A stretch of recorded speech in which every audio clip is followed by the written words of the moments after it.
நம்ம ஸ்டைலில் இன்றைக்கி பாலைக்கீரை கோழி வச்சு செய்ய போகிறோம். ஏற்கனவே நம்ம வந்து பாலைக்கீரை தவு போட்டு செஞ்ச வீடியோ போட்டிருக்கோம். அதில் உள்ள லிங்க் வந்து கீழே உள்ள டிஸ்கிரிப்ஷனில் இருக்குது. இந்த கோழி போட்டு செய்கிறது வந்து ரொம்ப வித்தியாசமான ருசியில் ரொம்ப நல்லாயிருக்கும். கீரை பிடிக்காதவங்க கூட விரும்பி சாப்பிடுவாங்க. வாங்க செய்கிறத பார்க்கலாம். ஹாய், வணக்கம். நம்ம ஸ்டைல் சேனலுக்கு உங்கள் அனைவரையும் வரவேற்கிறோம். பாலைக்கீரை கோழி போட்டு செய்கிறதுக்கு ஒரு கட்டு கீரை 350 கிராம் இருந்துச்சு. இதை வந்து நான் காம்பை மட்டும் எடுத்துகிட்டு பிளேஞ்ச் பண்ணி எடுத்துக்க போகிறேன். பிளேஞ்ச் பண்ணுறத பார்க்கணுன்னா கீழே உள்ள லிங்கை நீங்கள் பாருங்கள். பாலைக்கீரையை வந்து கொதிக்கிற தண்ணியில் போட்டு ஐஸ் தண்ணியில் போட்டு எடுத்து வச்சுருக்கேன். பிளேஞ்ச் பண்ணி எடுத்து வச்சுருக்கேன். இதை வந்து அரைக்க போகிறேன். அதே மாதிரி 2 பச்சை மிளகாவையும் நான் வெந்நியில் போட்டு தான் எடுத்து வச்சுருக்கிறேன். ஏன்னா கார வழியாக இருக்காது, இது ரொம்ப காரமும் இருக்காது. அதே அரைச்சிக்க போகிறேன். 400 கிராம் கோழி எலும்பு இல்லாமல் எடுத்து வச்சுருக்கேன். இது வந்து தொடப்பகுதி, நான் நெஞ்சு பகுதி எடுக்கலை. நெஞ்சு பகுதியை வந்து கொஞ்சம் சக்கம் மாதிரி இருக்கும். அதனால் 1 டீஸ்பூன் அளவு இஞ்சி பூண்டு பேஸ்ட் போடுறேன். கோழிக்கு தேவையான உப்பு போட்டு நல்லா பிசைஞ்சு வச்சுட்டு ஒரு 1/4 மணி நேரம் கழித்து பார்ப்போம். கீரையை தாளிக்கிறதுக்கு வந்து ஒரு பிரிஞ்சி இலை பெருசாக எடுத்துருக்கேன். அதை வந்து நான் பிச்சு வச்சுக்கிறேன். அப்புறம் 2 பட்டை துண்டு, 4 கிராம்பு, 2 அன்னாசிப்பூ, 3 ஏலக்காய் எடுத்து வச்சுருக்கிறேன்.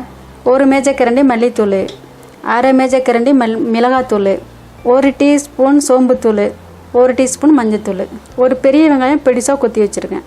மற்றதை சமைக்கும் போது பார்க்கலாம். 1 மேஜைக்கரண்டி எண்ணெய் போட்டிருக்கேன். 1 மேஜைக்கரண்டி அளவுக்கு நெய் போட போகிறேன். எண்ணெய் சூடு வருது. நான் கோழியை போட்டு ஒரு அரை வேக்காடு வறுத்த மாதிரி எடுக்க போகிறேன். ரொம்ப பொரிக்கலை, அதனால் கொஞ்சமாக எண்ணெயும் நெய்யும் போட்டிருக்கேன். ஒரு அரை வேக்காடு அப்படியே எண்ணெயில் வறுத்து எடுத்த மாதிரி எடுத்துக்கிறேன். கோழி வந்து ஒரு அரை வேக்காடு வெந்துருச்சு. நான் கோழியை வேறு தட்டைக்கு மாற்றிக்கிறேன். அதே எண்ணெய் தான் கோழியை வதக்கி எடுத்தாலும் அந்த எண்ணெயில் தான் போட போகிறேன். பிரிஞ்சி இலை, பட்டை, ஏலக்காய், கிராம்பு, அன்னாசிப்பூ எல்லாத்தையும் போட்டேன். அந்த கோழியில் உள்ள தண்ணி இருக்குதுல்ல, அதனால தான் அது ஒரு மாதிரி தண்ணி சத்தம் வருது, சலசலன்ட்டு. பொடிசாக கொத்தி வச்சுருக்கேன். வெங்காயத்தை போட்டுறேன். வெங்காயம் வேகிறதுக்கு கொஞ்சம் உப்பு. வெங்காயம் நல்லா வெந்து வருது. அரை மேஜைக்கரண்டி இஞ்சி பூண்டு போட்டுக்கிறேன். மஞ்சத்தூள் போட்டுக்கிறேன். மிளகாத்தூள், சோம்புத்தூள், மல்லித்தூள் போட்டுக்கிறேன். எப்போதும் இப்போ கரம் மசாலா தூள் தானே போடுவோம். அன்றைக்கி பட்டை கிராம்பெல்லாம் முழுசாக போட்டிருக்கீங்க.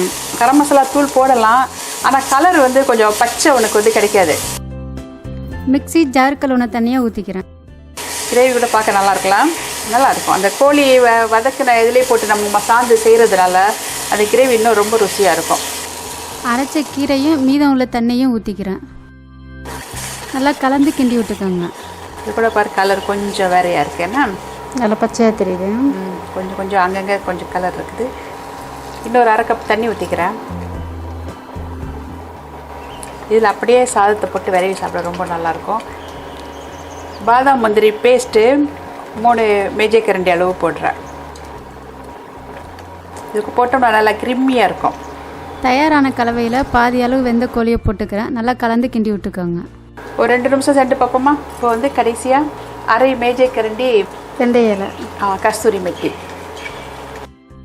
ஃபைனலாக ஒரு வாட்டி கிண்டி விட்டு அடுப்பை நிப்பாட்டிக்கலாம். நான் டேஸ்ட் பண்ணி பார்த்தேன், ரொம்ப சுவையாக இருந்துச்சு.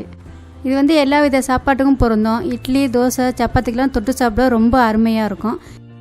நம்ம ஸ்டைல் பாலக்கீரை கோழி தயாராகிட்டு உங்களுக்கு பிடிச்சிருக்குன்னு நம்புகிறோம். நீங்களே ரசித்து செஞ்சு ருசித்து சாப்பிட்டு பார்த்துட்டு ஆதரவு கொடுங்க.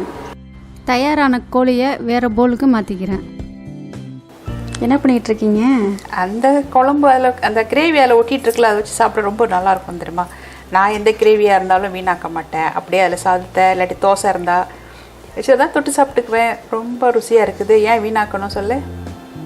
மொத்தத்துக்கு சாப்பாட்டு பொருளே வீணாக்க மாட்டேன். இன்னும் கொஞ்சம் கிரேவி போட்டால் நல்லாயிருக்கும். இப்போ கிரேவி கோழிலாம் போட்டு நான் எடுத்து சாப்பிட போகிறேன். செஞ்ச சட்டையிலேயே விளவி சாப்பிட்றீங்க. தட்டில் மாற்றிக்கோமா, அது எப்படி சட்டியோட சாப்பிட முடியும்? என்ன கொம்சே இப்படி சொல்கிற? ஒருவேளை நீலாம் இல்லாட்டி நான் அப்படி சாப்பிட்டாலும் சாப்பிட்ருப்பேன். இப்போ நீலாம் பார்த்துட்டு இருக்கிறேன். நான் இப்போ 1 ஸ்பூன் மட்டும் எடுத்து சாப்பிடுறேன்.